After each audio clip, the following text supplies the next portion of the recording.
I've been meeting Angie for the first time actually through Nikki Gilbert and working with Nikki for so long on Soul Kittens Cabaret, which is where Angie and I first worked together and we got to know one another. And I'm like, my God, it's been so long. And then being in this, sharing this space, and I can speak for myself in this pivotal moment in my career, doing R&B Divas, reintroducing myself to a new generation, sharing my story, and actually, in this sisterhood, in this bubble with Angie, was very, very, very, very interesting and important. I believe because Angie's a team player. She was all about sisterhood, all about the collective. She wasn't singular minded, and she always had a word for you. And she was an amazing talent. Period. And Hands obviously, down. before R&B, I mean, she was one of the pioneers of hip hop, Absolutely. and one of the first female hip hop stars. Everybody talks about Absolutely. Queen Latifah, MC Light, and others. Not taking anything away from them, but Angie was before they were. She's the shoulders. She's the shoulders for all the female, lyricists. She is definitely an integral part of hip hop. Period. Hands down. What would you say? I mean, all the times y'all spent together, wildest or funniest moment? Because one, she loved to laugh. Oh yeah, yes, definitely. I mean, absolutely. Angie was funny. Like, Angie was actually very funny. And, taping a show like Army Divas, I mean, it's a fishbowl. It's like this pressure cooker situation. So we had moments, personality clashes. It was honest. We had some tough moments and we got through them. She's human. We were human, and we were able to still come through in love and with respect. And the last time I was with Angie, we did the reunion for the Urban Honors, and I walked out with her. She had just gotten out of the hospital. Pardon me. She had just gotten out of the hospital, and I ended up, walking out with her as we did the song, and I just never thought that would be the last time, and it's like starting to hit me. So I'm just like, good God, I was really, really, really shocked, and it broke my heart. It broke my heart to hear that how she went. And I'm just praying for her family and her children and her loved ones and everybody that supported her. I think suffice to say, I mean that's the case for a lot of us. Yeah. I was at that award show. You're right. It was great to see all of y'all together. Yeah. And I saw her, and we kept talking about again. We were talking trash about Spades, Spades. and did not catch up with her when she had left before I got a chance to get a photo with her. But it was and I pulled up because like I said, she always sent me videos on Instagram because she was just always involved. But truly, it was a great sister. And so, Monifa, we appreciate you sharing your thoughts with us. Thank you for About having Angie me, Stone. Roland. Thank you. I appreciate it. Thanks a bunch. I'm going to now turn to Nikki Gilbert. Nikki, glad to have you here with us as well. Again, just... I love you. I love you, Mo. I have to say that. I love you if you're still there. I love you so much. Sorry. It's... she wasn't just for a lot of fans, obviously. People loved her music. But for y'all, I mean, she was indeed a sister. Yes, indeed. Absolutely. Angela Laverne Brown Williams Stone, my sister, which is rare in this industry to have people that you really bond with like that because so many relationships are so transactional. But Angie was my sister friend in every sense of the word, and I love her, and I'm going to miss her for the rest of my life. When we, for again, personality. I, and folk may be around the same age, but why did Angie always think she was somebody's mama? You know what? It was more, Roland, it was more big sister vibes from Angela. It was more from Angie. I'm sorry, Angie B, as I like to Right, call her. right. It was definitely more big sister vibes because, like Monifa said, Angie always understood the importance of the unity and being together as sisters and loving on each other. She would always be like, "Let that go. That's not important." She always had a word. Angie always had a word. She was an old soul, and Angie didn't have brothers and sisters, right? So when she loved on you and she called you a part of her family, that's exactly who and what you were. So, her actions definitely spoke louder than her words, no pun intended. When you think back to all the moments y'all spent together, what jumps out? Um, when I think back to all the moments that Angie and I spent together, I would say what jumps out at me most. I'm sorry. When I think back at the moments we spent together, what jumps out at me most is um, constantly, like I said, and I think Mo said this as well, wanting us to be better, wanting us to get the respect that we deserved, wanting us to be unified, wanting us to be sisters in real life, not just in the industry. And Angie will break out some holy water and a prayer and a Bible on you in a minute. We used to laugh and joke about that, but Angie was always putting God in every situation and always bringing that spirituality to every situation. So what I remember most is how she would always come into the space and bless us and pray for us. I remember praying with Angie and laughing with Angie more than anything. Um, Everybody has favorites in terms of songs. What did you love to hear her sing? Oh my God, No More Rain, period.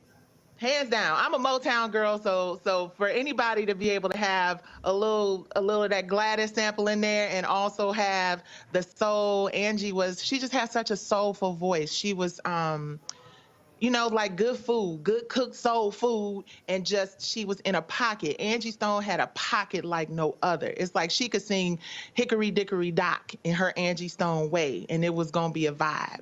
I met her almost 30 years ago when she was in Vertical Hold. It's no question about what she brought to that group, and just soulful. But No More Rain that's my one.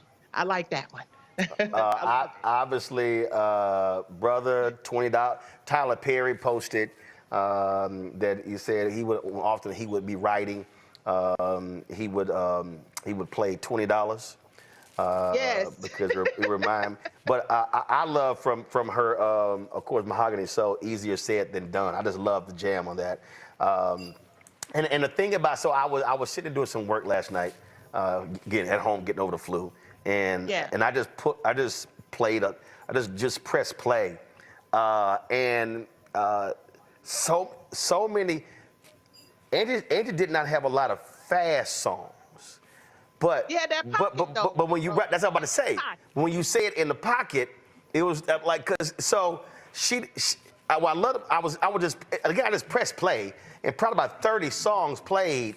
And so wasn't fast, there were a few that were slow, but they were like just right there, just in that groove. And yes, as you say, in the pocket. Yes, indeed. I wish I didn't miss you was a little tempo. It was a little tempo right there. Oh yeah, yeah. But again, everybody has obviously different styles. But sometimes you just want to just chill. And again, you ain't trying to slow jam, and then you ain't trying to sweat. You ain't trying to slow down. You ain't trying to sweat. But you just Right. want to just chill with it. Right. Right. And we always have that. And that's why I want to encourage people. I know that she's not with us in the physical, but Angie, her voice, her music, her vibe, her soul, her pocket is always gonna be there. We haven't lost that, and it's gonna take a minute for everybody to really process it. I'm still just kind of like Monifa in a state of this isn't real, but Yep. it is. But she left us with some great music and great energy and great vibes and real sisterhood, and that's so important. Well, and I was again, when I was texting Tyler, I was texting some others. You know, I said the thing that's important for us, and I always say this is, you know, hashtag live life, love it. You got to, I Yeah. mean, make every day, every moment. Yeah. You can't assume, you know, if somebody crosses your mind, oh, you know what, man, I'll call them tomorrow. No, no, no, no. You call them today. Yep. You call them in them. Yep. If they come across your mind, you pick the phone, you call them right then. Yes, sir. That's what you got to Yeah, do. and that's what I appreciate about Angie. I was just thinking about you. I just wanted to call you, tell you I love you. Wasn't always business, you know. It was just I'm checking on you. How you doing? Indeed, And I indeed. appreciate it. Nikki, we appreciate it. Thanks for joining us. Thank you for having me. Thank you, thank you, thank you. I'm going to go to Juba Saeed. He was the executive producer of R&B Divas on TV1. Juba, glad to have you here. Good to see you. Just your thoughts on the fact that here we are having to remember the great Angie Stone. Yeah, I when I heard the news, obviously I was in shock. I had to make a few phone calls because you never know when the news is just internet speculation or hearsay. So the first thing I did was just send out a text to my group of folks at TV1 who we all shared a lot of time with Angie, and who we, whether we were in publicity or in the creative space like I was, really wanted to know that this was true, and I got confirmed. So it definitely hit hard, and we had conversations internally because of how close knit we were on that show.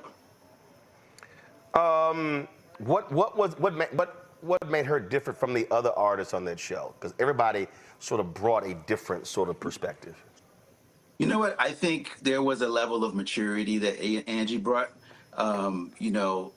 When we first started R&B was one of the things that we were proud of is that we were saying we're going to be the reality show where the people on the reality show have a lot of talent, right? And that was kind of, back then it was like all these people with no talent to make, and I didn't believe in that because I worked. Man, you had people with shows who were on Wives. They wasn't even wives. Right, exactly. So, we were proud of the show. We were able to get this a collection of amazing women together for this show. We were proud of that.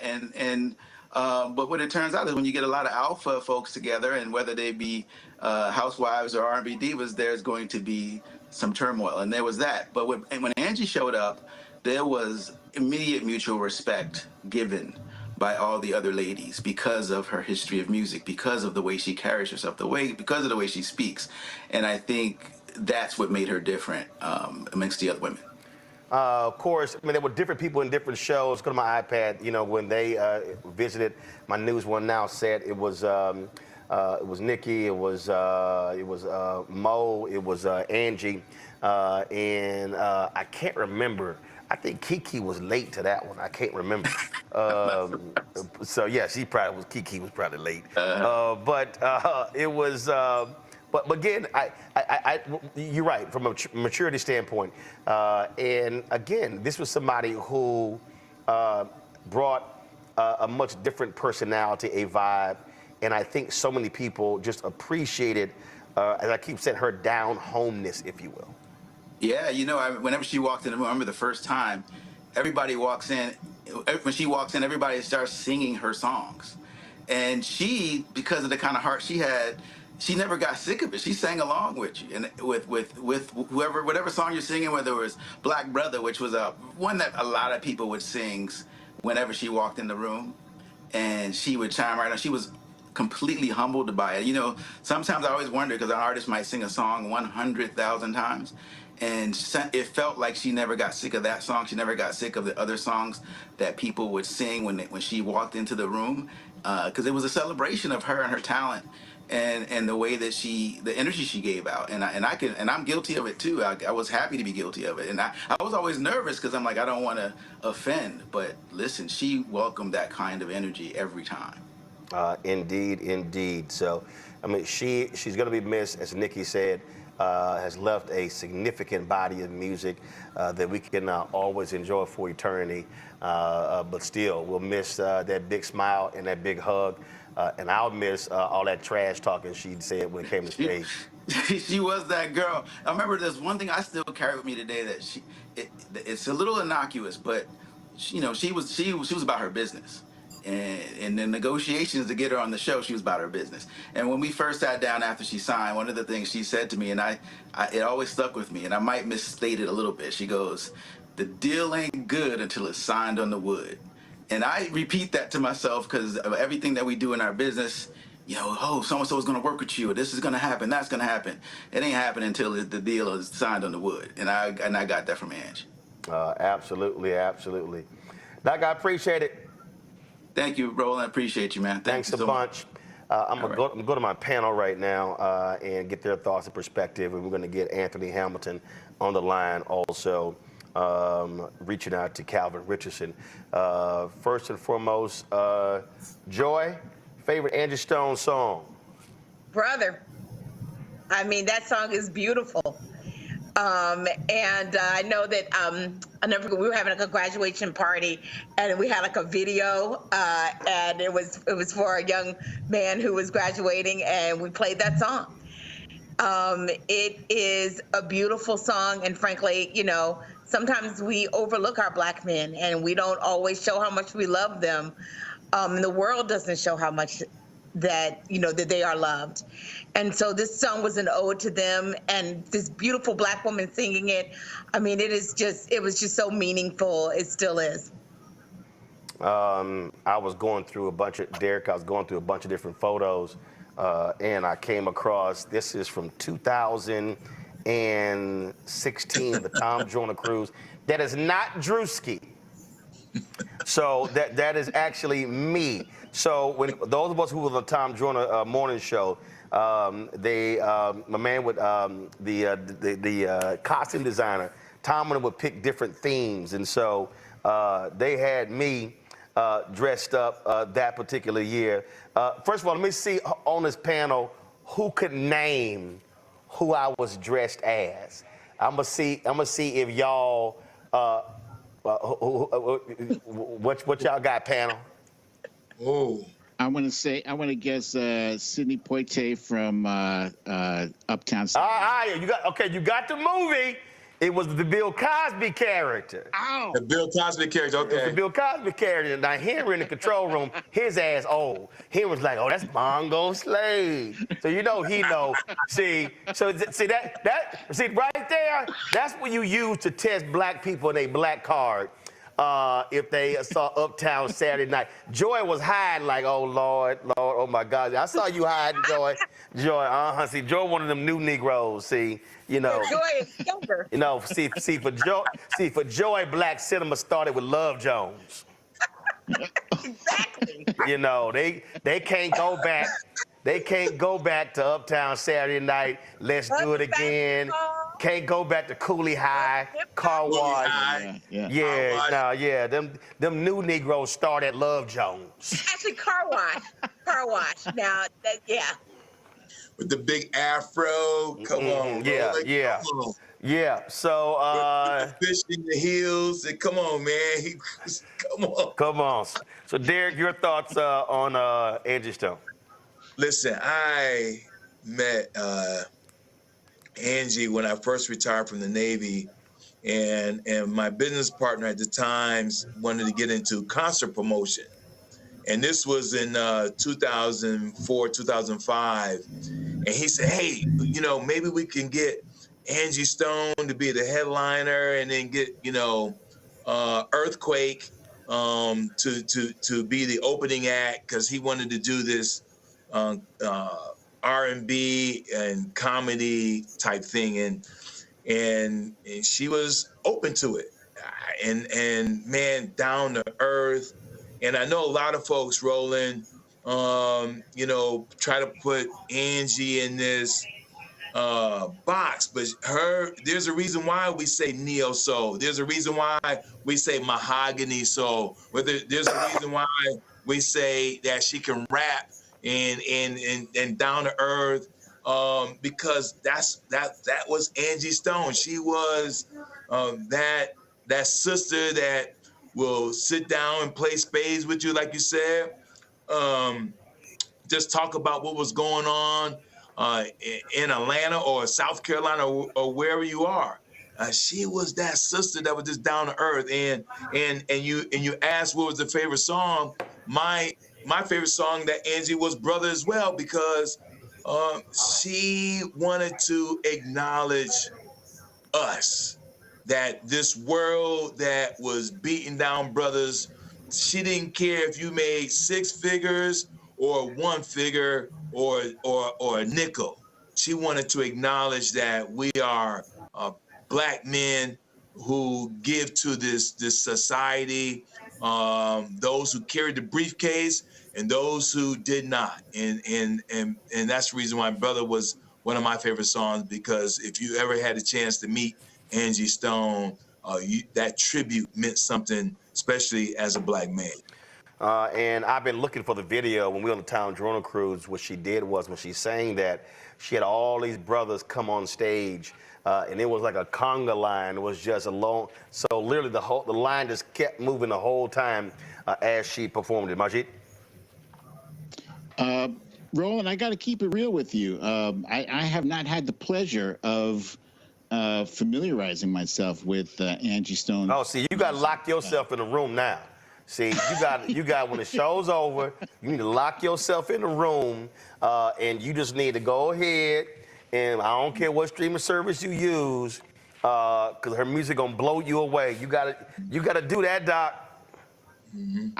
I'm looking forward to it, because the tributes that I've heard today are just absolutely beautiful. So, absolutely, I definitely look forward to hearing her music. The thing, and y'all let me know when we got Anthony Hamilton, so we can holler at him. I mean, like so many artists, Joy, she was recently on video talking about her battle over her royalties, over the music. And you heard you would talk about being about business. Play that video here. This is Angie right here. Hey, what's up, family? It's your girl Angie Stone. I did an impromptu this morning. Happy holidays. I'm just gonna wait for some people to get in here. Some stuff I need to talk about. I didn't go about it to set up way, mainly because I've been dealing with a lot the last month, a whole lot. And I'm just here to let you know I am so outdone with things that have been going on in and around me. And because we're at the end of 2024, I kind of just want to shut it down, looking forward to 2025. I want y'all to go like and share, get some people on this live, mainly because I'm about to reveal some stuff that, Lord just told me to talk about today. Going out of this year, going into a new year, I need to bring you guys up to speed with some things that I've kept very personal and to myself. Some things I wanted to share and other things I didn't want to share, but now I'm okay to reveal some things that is probably going to shock some people. So I'm going to give you a little bit more time to get some people in here, because it was a lot for me to get on here and do this. I mean, this last month has been trying. First out, I want to shout out all the people in Detroit. I had a show that was supposed to be with Music Soul Child, Marsha Ambrosia. Shout out to Raheem Devon for standing in for me. So yeah, that was one of the last IG lives that Angie did for, of course, the tragic news on Saturday. We have not gotten further reports from Alabama State Police regarding cause of the accident, anything along those lines. Control room, go to our discussion. I'm hitting y'all right now for y'all to call Calvin Richardson. Of course, he did one of the, give me 1 second, I'm sending y'all his number right now. Okay, y'all got it. So let's get Calvin Richardson on FaceTime if we can, or Skype. So y'all got the number. Give him a call right now. Plus, folks, we had Anthony Hamilton. He was picking his kids up. We had him live. Obviously, we're trying to get him back on as well. Raheem Devon. Raheem Devon. Give me 1 second. Anthony, give me 1 second. Calvin is hitting me. All good. All right, he hit me again, but we're good. All right, so that's fine. I told him he's calling. Let's see here. Is that who we got? All right, cool. So in a second, we're gonna pull up Calvin Richardson. Y'all know, of course, one of those great songs he did with Angie off that Mahogany Soul album, which is just unbelievable. And so, so it's always good. So let's While we're go waiting right. for someone to join, can I Let's make let's one let's comment? go real quick. Go because I'm about to go to Calvin Richardson. Really quickly, one of the best parts about the Brothers song was that not all of the men she shout out, not only were they blue collar, white collar, etc., some of them were incarcerated. And I loved that line. It showed that we all have value, not just black men, everyone does. And I mean, just a beautiful person that would have thought to be that intentional. Absolutely, absolutely, folks. Calvin Richardson did a song with Angie called More Than a Woman. A lot of folks remember that. He joins us right now. Calvin, glad to have you here. I hate under these circumstances, but we're paying our tribute to a truly beautiful sister, Angie Stone. Man, it's a pleasure to be talking to you again, Roland. Like you said, not so much under these conditions, but Angie was a special lady. It's to me, we were very close, and I'm still shaken by that, by the incidents, by the loss. Y'all, again, y'all mixed it up in the studio, made some great music. You've done stuff with a lot of different artists, but what made her so special? The one thing, rolling out of everybody that I've met that's in the industry, I work with so many people, and a lot of them was through her, her introduction, man. But the one thing about Angie, if she was for you, she was for you. And if there was one person in the world that I know that was pro Calvin Richardson and wanted to see me win, she was that person, And she was always a big cheerleader. She tried to pull me in on almost everything that she had going on. Once we got connected, so she was definitely a special person in that sense. Music is obviously so personal, and everybody has their own unique ways of singing and putting things together. Take us inside of the studio, that process of the give and take working with her. Angie, she was very comfortable, relaxed in the studio. It was almost like, if you're sitting in the control room, it's like you're sitting at home on the couch and, just talking. And basically, we were similar in a lot of ways. We did our creating in real time. We didn't necessarily have to write the words down. We just vibe and get on the mic and, pretty much just make the magic happen, let the magic happen, never force anything, just let it happen. And so I learned a lot from Angie in the studio about the business, around the business, how to conduct myself in certain situations. So you talked about, again, sharing the stage. Some folk aren't necessarily, they don't necessarily like doing that. So it has to be a little different when you work somebody who has no problem sharing the mic and encouraging someone else. She was definitely that person. She definitely didn't have a problem sharing the mic, pulling you up on stage at any point. She heard I was in Cancun a couple of years ago. We was down there doing this festival, and she was performing. And I was on another night, but I happened to be out there in the audience, and somebody told her that I was there. Like, she stopped what she was doing in the middle of her show to bring me up on the stage. It took me a minute to get through the crowd of people because I was, wasn't close to the stage. But, that was just Angie being Angie. She loved sharing the light. She didn't have no problem, making it not so much about her, but whoever else that she could encompass in the spotlight. She was good with that. I asked our panelists this. I'll ask you your favorite Angie Stone song. Man, she had so many. I think I heard a lot of people saying, "Brother," you know, I was in that video, so that was my that's one of my favorites as well. But what like she had I had a bone to pick with you, pissed off, so pissed off. Like Angie spoke about real things, and I think that's what really attracted me to her music. You know, No More Rain in This Cloud. That was one of my favorites as well. What would you say something that you would want folks to know about Angie Stone they don't know? You know, Angie was very as much as she loved sharing the light, she was very competitive in a sense that, you know, when she take the stage, like everybody, you could be a friend off the stage, but if you're on the lineup, like Angie is really gonna go out there to do her thing, and you come behind, came before. She's gonna make sure that you know your job is not gonna be easy that night. That's just how she was, and that's just say a lot about how she delivered, you know, the product that she made up with her songs, and you know, I embody that myself. Like I said, just being around and learning those things. But she was very competitive in that sense. She wanted to be known.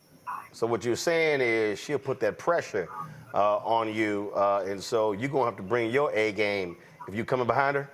No problem applying the pressure. She's gonna do that. She's gonna make you feel it too, you know, and enjoy, you know, doing it.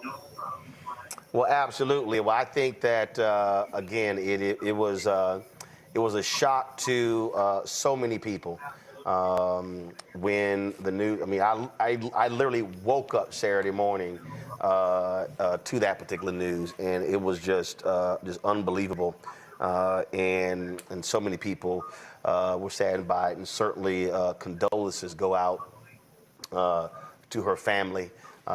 You know, for a lot of us, you know, look, we're fans.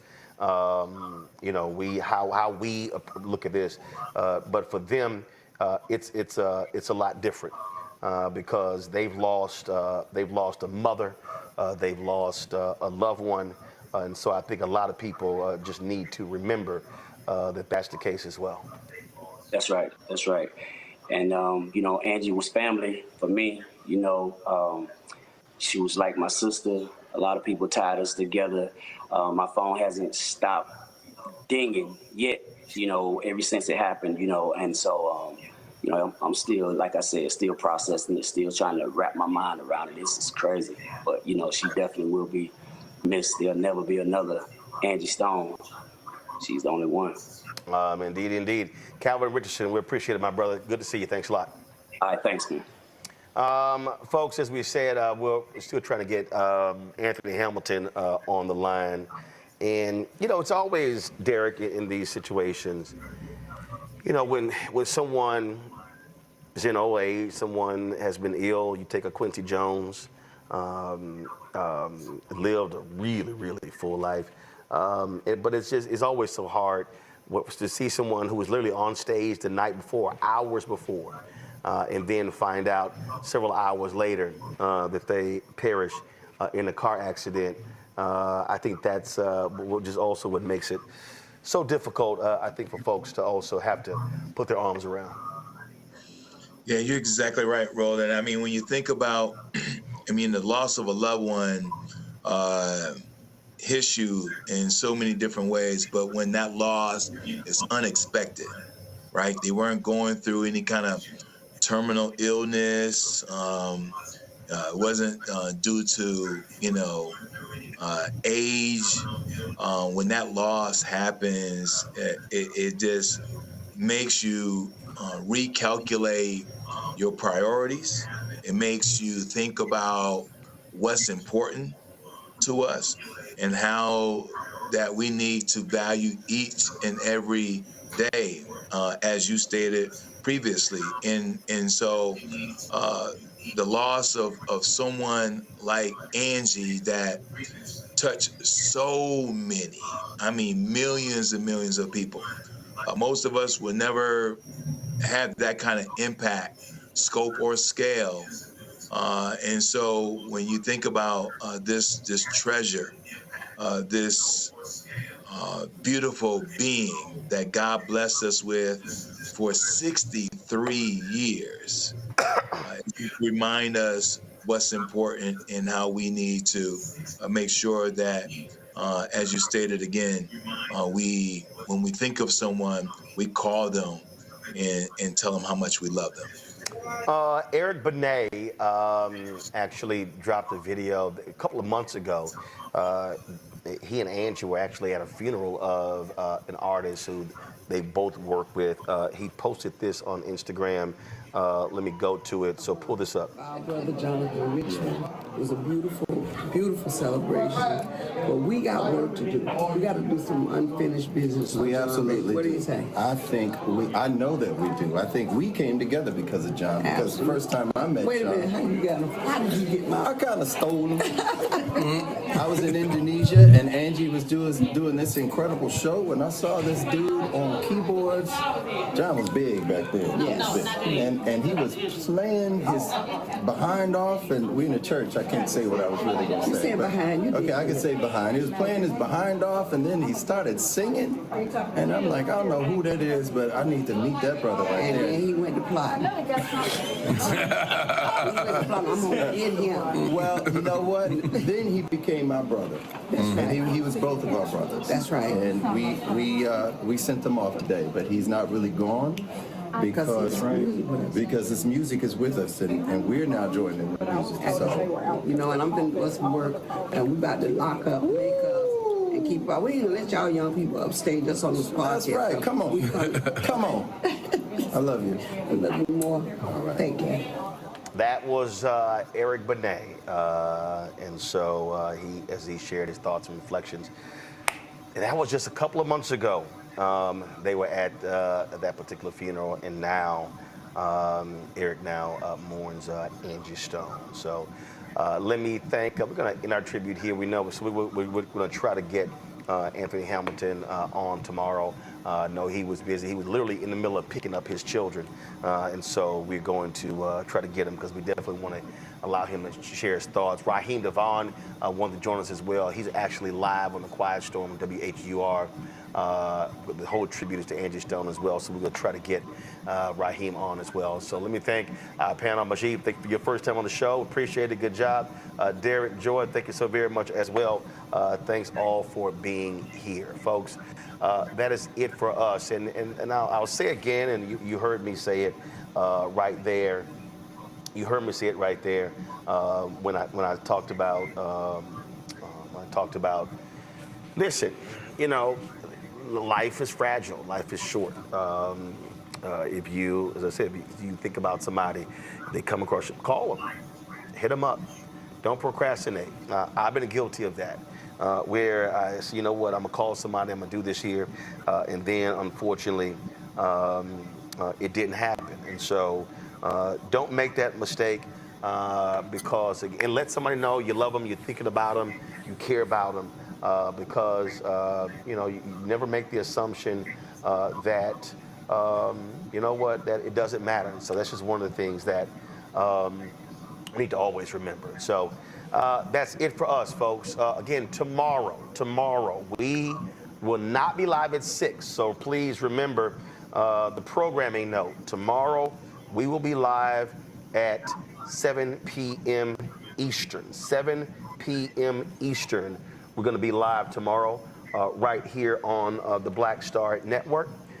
And for our the state of our union, the state of our union. And so we're going to we're going to do that. And so we got an amazing lineup of people: labor leaders, business leaders, voting rights, you name it. Lots of conversations we're going to have. And I'm going to tell you right now, the conversation we're going to have tomorrow, you are not going to see or hear on any cable or mainstream network. It's not going to happen. We're going to be speaking from our perspective, our issues that matter. Now, when Trump speaks, we ain't playing that. I don't want to subject you to all those lies. from Donald Trump. So when he speaks, Reverend Dr. William Barber, Bishop William Barber, he is going to give the state of our union. He'll be speaking from live from Philadelphia. We'll be carrying that live from Philadelphia, and so we cannot wait for him to bring the message to the audience, and that's really what we're looking forward to. And I want y'all to share the word. I want y'all to pass it around. We want to blow it out because this is the thing that we've been talking about. People, I mean, I was on a call and people keep saying, what do we do? Who has a plan? Where do we go? We don't, what must we do? And our goal here is to provide you those answers. And so Okay, so I got a little we're ahead going of to take myself. I visuals. thought the State of the But we would Union, like the to do Black State of first, the Union was talking tonight. But about anyway, the things this that was a matter tribute to to us Angie and what Stone. we must It be was doing amazing. I to just loved confront everybody this that was moment. on. So make We are sure facing tomorrow we attack on democracy. boycott We're facing the attack. fat, We funky, are facing an musty, attack on the civil rights and crusty the economic rights face, infrastructure. racist, Trump There are State of people. the Union. There are people I can't even believe they call it a State of the who do Union not want because to see us Roland Martin is advance. going to have a State And we of the must do our Union part with African to ensure that our people are Americans, Black informed. And so that's advocates, why people talking we about must watch DEI, things State that of Our matter Union to us. tomorrow, So 7 make p.m. sure Eastern, y'all tune in right here on the tomorrow. I'm Black going to Star stream it Network. live. Also, Again, I'm going to see if pass they it, put block them on me social today. media, If not, I grab need the everybody graphic, to stream share that it far live and wide. tomorrow. We want folks to Boycott the State of understand the Union. that We we are already know going what to this have funky bastard is a going to say. conversation He say the other same people shit over and will over. So not tomorrow we're gonna tune have. in at Will 6 not o'clock Central Standard have. Time And for so the we will State of be the Union, recording the what he Black says. State of the Union. And we're going to Roland, you come better back take care and of that play for you cough the before lies tomorrow. because we All can right, already know I'm in out of advance here. he's going to lie. So let's do that. Let me get out of here.